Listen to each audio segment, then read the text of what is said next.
All right, how's everybody doing? Today we are going to load a roll of film. This is Kodak Pro Image 100 into the Voigtlander Bessa R. Now, if you are new to film, then first let's talk about the process of unloading. I got criticism on a video a while back. This gentleman said, well, he told me how to load it, but he didn't tell me how to unload the damn thing. So let's go over that. Okay, so on the Voigtlander Bessa R, first of all, it does take a couple of LR44 batteries, but the batteries only operate the light meter. There is no need to insert batteries in order to load film. You can use the camera just fine without batteries. So we're going to pop open the back, and you do that simply by deploying the rewind crank and pulling up, and boom, that's it. Opens up just like so. Once again, close, open. All right, so when we open up the back, take a look at what we have back here. This is the compartment where we're going to put the film canister. The film itself will then travel across the back of the camera like so. The film leader, the leading edge of the film, is going to be inserted into this spool here called this here called the take-up spool, and it's going to go across this part here, which I'm not sure what the heck that's called. The film transport spool, maybe, I'm not sure. At any rate, this one of the things this does is it prevents the film from moving backwards. So it is geared such that it will only allow the film to advance forward. It will not allow it to go backwards. All right, so it does that to keep the film in place while you're taking pictures. When you're done, however, when you reach the last exposure, first of all, be careful. This camera is made out of plastic. Don't force it. When you reach the last exposure and you feel some, you take a shot and you advance and you feel some resistance, before the before you reach the full extent of your wind stroke, don't force it. When you're towards the end of the roll and you feel that resistance, stop right there. And what you're going to do is push this button here, and this button will. So this button is going to disengage this mechanism on this part of the camera right here, such that it will allow the film to move backwards. So you're going to push that again. So, and you notice that when I open the back of the camera, it reset this button. So you push that button in, it disengages this in order to allow the film to move backwards. And what you then do is simply take the rewind crank in this position like so. You don't pull it up all the way, because if you pull it up all the way, you'll open the back of the film. You'll open the back of the camera. And if you open the back of the camera, even for an instant, while all the film is over here, you're going to contaminate all that film and ruin your entire roll. So don't do that. When you are done with the roll, push this in to disengage that roller, and you now flip this up. Don't pull it, just flip it up like so, and rewind the film manually like so.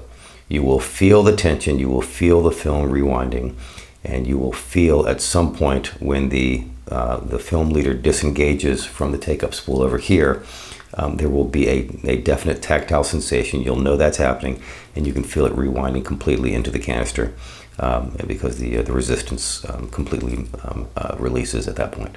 So once you have the film all the way rewound into the canister, then you push up on that, open it up, and remove the canister from here.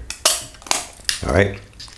So that's the rewinding part. Now let's load the camera. So what we're going to do is, well, let's see, this needs to go up out of the way, because you see those two forks there. Those two forks, or that forked thing, is going to mate with this part of the film canister right here. I don't know, the nipple part or whatever, I don't know what the technical term for this is, goes up to meet this. No, I'm sorry, that's wrong. That's totally wrong. The forks mate with these. Yeah, can you see that? There you go. They mate with those. That's what they mate with. And so the nipple part actually faces it down. I misspoke, please forgive me. And so what we're going to do is push this up and out of the way. So that needs to go up and out of the way so that we can insert this here. And you then push that back down. So that is now mated with this. Now, this is the way that I was taught to load film. That is, you insert the film into the cartridge. You insert the cartridge into the cartridge space here. Then you pull the leader across and insert it into the take-up spool there. Some people, and this is not wrong, it's just a different way of doing it. Some people will tell you that the proper way is to hold the film cartridge like so with one hand and insert it into the take-up spool, and then once it's in the take-up spool, you then pull the cartridge across the back and insert it into this compartment here. 6 of one, half dozen of the other. Either way works just fine.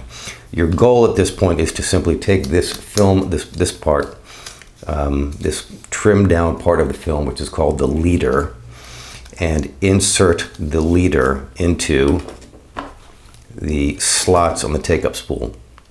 The Bessa has a multi-slotted take-up spool. Some cameras have a single slotted take-up spool. This one has a multi-slotted take-up spool. That is, there are many, many slots. You can choose any one of them you like. They're all identical. Doesn't matter which slot you insert the film leader into. Likewise, you're going to see, I have no idea how well this is going to run, how well you can see this on the video. But let's see. Can you see this? Can you see this? All right, so here you've got the slots in the take-up spool, and that, you see that tooth right there. That tooth is there to engage with the sprocket holes in the film in order to keep it nice and in order to grab a hold of it and fasten the leader to the take-up spool so it doesn't pull loose. Because that's your goal in loading film, is to get the leader into the take-up spool. Here, I'm just going to do it the way that I was taught. Put the cartridge over here, rewind crank down, pull this across, and then insert the film into any one of these slots, and then release the shutter. All right, that's released, very good. And hit the, let's see, I'll do this so y'all can see what's going on. It's a little awkward, but I'm going to advance this so you can then see the film draw. Hopefully, what you'll see is the film get drawn into the take-up spool compartment here. There we go. Okay, that's what we want to see. What we've got is the film leader, and you can tell it's a different shade from the emulsion side is a different shade than the back. You can tell now that the film leader is wrapped securely around the take-up spool. You can see that the film here is engaged in the teeth are properly engaging the sprocket holes, and so the film is properly and securely loaded onto the take-up spool.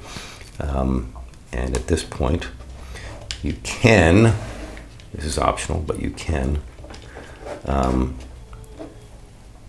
hold the film canister like so with a finger, and just gently begin gently do as if you're rewinding it. And the purpose would be to, you know, as if you're rewinding. There we go. What you're trying to do is, okay, that's tight. So you want to just, here you go. See that? There. That is nice and tight. Okay. Just a little bit of very little play there. That means that there's no slack in the cartridge, and I'll close it. Nice and tight. When I close it, I'm going to advance 2 frames to get the exposed film that's back here now out of the way onto the take-up spool, get a fresh unexposed section of film directly behind the shutter curtain. So I'm ready to take a picture. And as I do that, you should see this orange dot right here rotate.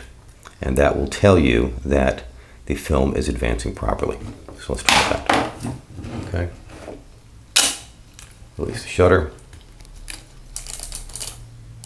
You see that? Release the shutter. And there you go. Okay.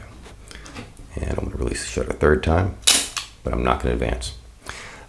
So the reason and you saw this orange dot rotate as I was advancing the shutter, indicating that the film is in fact advancing properly across the back of the camera.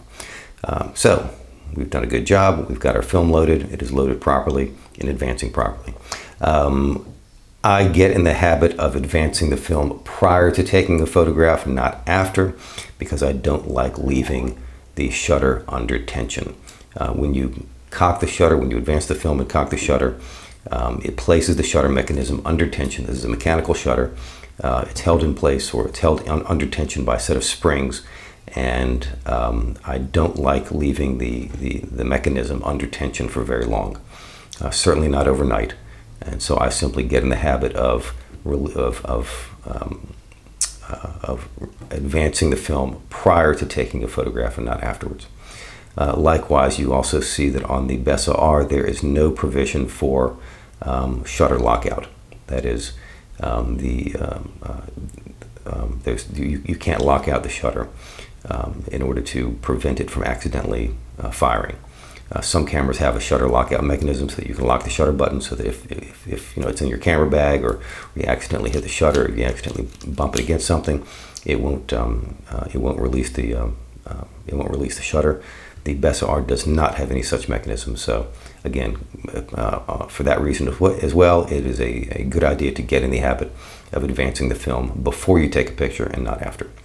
All right, so we've got our film loaded and we are all set to go. And that is our video for today. I hope you found this useful. If so, please do like and subscribe. And as always, check out the links down below. Thank you so much. Bye-bye.